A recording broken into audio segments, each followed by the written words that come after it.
Saya bersyukur berada di sebuah barat daya dalam kunjungan kerja saya di Pulau Sumba. Dalam kunjungan saya itu ada masuk agenda sentra bambu di Tanah Teke, Kecamatan Jawa Selatan.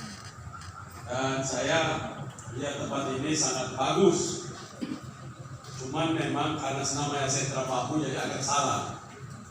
Kalau sebaiknya kalau umpama dia punya seluruh temboknya pakai bambu, lantainya pakai bambu, atapnya pakai bambu, tiangnya pakai bambu, itu pasti luar biasa. Sekarang bambu itu luar biasa maju. Bambu itu sekarang kereta api dari bambu. Gedung-gedung 50 lantai dari bambu. Baju dari bambu. Tenunan bisa kita bikin dari bambu. Jadi kapas sudah ditinggalkan, manusia menuju ke bambu. Semuanya dari bambu. Naik sepeda pakai bambu. Sekarang sepeda-sepeda pakai bambu. Itu sangat luar biasa bambu sekarang. Karena itu bambu itu tidak hanya untuk seperti itu, tapi bambu ini bisa bikin segala macam. Karena itu dia nama sentra bambu. Saya minta Pak Bupati nanti kirim beberapa untuk ke Yayasan Bambu Lestari untuk dilatih bagaimana cara kerja bambu yang benar. Supaya dia punya nama sentra bambu itu betul bambu-bambu yang hebat. Kirim dari sini untuk pergi. Tidak apa nanti kalau tidak ada uang bilang gubernur kirim. Jadi disebut sentra bambu itu betul lengkap. Nah, bambu-bambu yang ada, saya mau tahu nanti Pak Bupati berapa kekuatan bambu di sini. 1 tahun itu berapa ton bambu keluar bisa diproduksi. Kalau bisa sampai dengan 200.000 ton per tahun, itu berarti luar biasa. Jenis bambunya apa? Bambu betung atau bambu apa? Ada bambu apa di sini? Yang kerja bambu, mengumpulkan air pada hujan begini, dia bisa kumpul airnya dan dia bisa mandiri pada hujan, pada musim kemarau, masa kritis, dia mampu untuk bertahan hidup. Dia seperti beringin. Jadi salah satu yang bisa bertahan hidup dalam musim-musim ataupun lahan-lahan yang kritis. Karena itu saya menyampaikan itu datang di sini, saya pikir di situ lah. Tapi kan belum, Pak Bupati, kita harus menuju ke sana. Jadi di sini harus ada pengetahuan bambu, mulai cara ambilnya. Karena bambu itu yang kita mau ke depan, orang mau beli bambu ke depan itu bambu yang buyutnya kakek punya kakek lagi yang kita ambil. Jadi kalau tanam bambu hari ini 7 tahun lagi baru kita ambil. Kenapa 7 tahun? Karena yang kita ambil itu buyutnya. Anak cucu bapak ibunya tidak diambil. Itu disebut pembangunan bambu yang berkelanjutan, sustainable dalam membangun alam kita. Jadi kita sustain, berkelanjutan. Jadi bambunya tidak hilang. Jadi ambil dia punya kakek bambu, kakek buyutnya saja. Jadi tanam hari ini, 7 tahun kemudian kita panen bambu. Nah kalau kita punya bambu 7 tahun akan datang, bisa 200.000 ton keluar dari sebuah budaya, maka itu sangat luar biasa. Karena dunia sekarang menuju bambu. Dunia meninggalkan kayu dan beralih ke bambu. Meja semua akan datang dari bambu, piring datang dari bambu.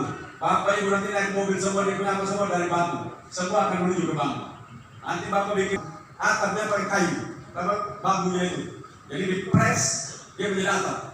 Jadi kita tidak panas. Nah, dunia menuju ke bambu seperti itu. Lalu segala macamnya makanan akan dari bambu. Jadi apa namanya itu? Rebung ya.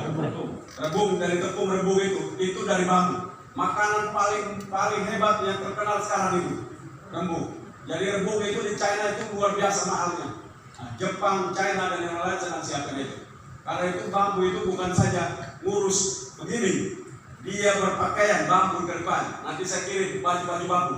Ada pakaian bambu, lengkap semua dia punya kain-kain bambu. Bambu dari pakaian, makan dari bambu, rumah dari bambu, piring dari bambu, sepeda dari bambu, kereta dari bambu, gedung vertikal dari bambu, semuanya dari bambu. Jadi itu dari bambu.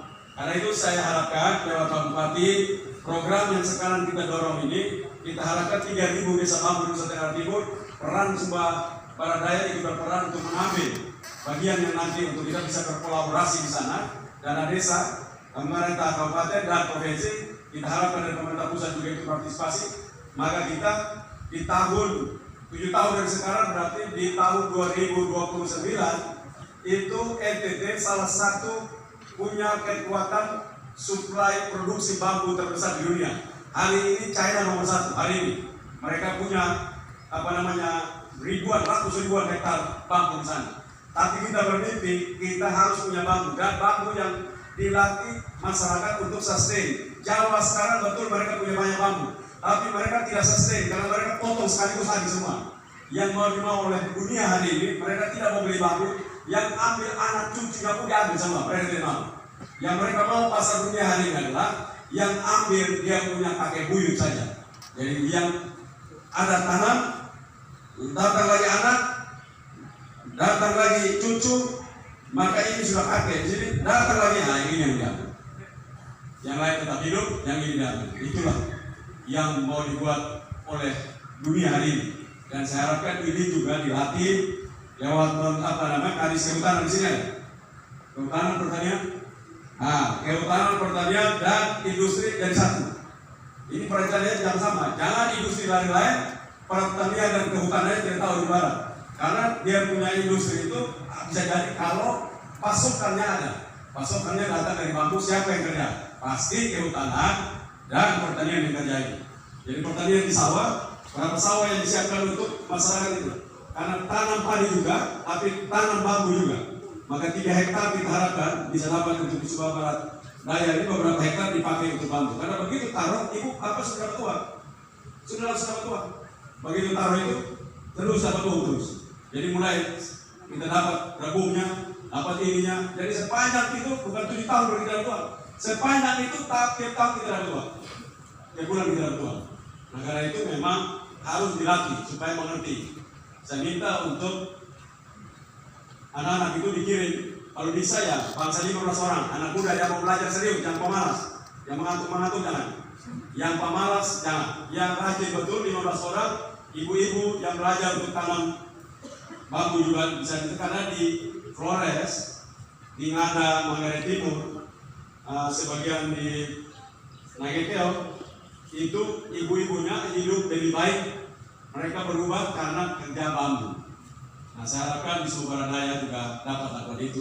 Dan ke depan kita bisa mendata bahwa tenunan yang nanti dipamer ditaruh di situ itu datangnya dari bambu, tidak datang lagi dari kapas, datang dari bambu. Karena mesinnya kita siapkan supaya dia punya kemampuan untuk buat tenun-tenun seperti itu.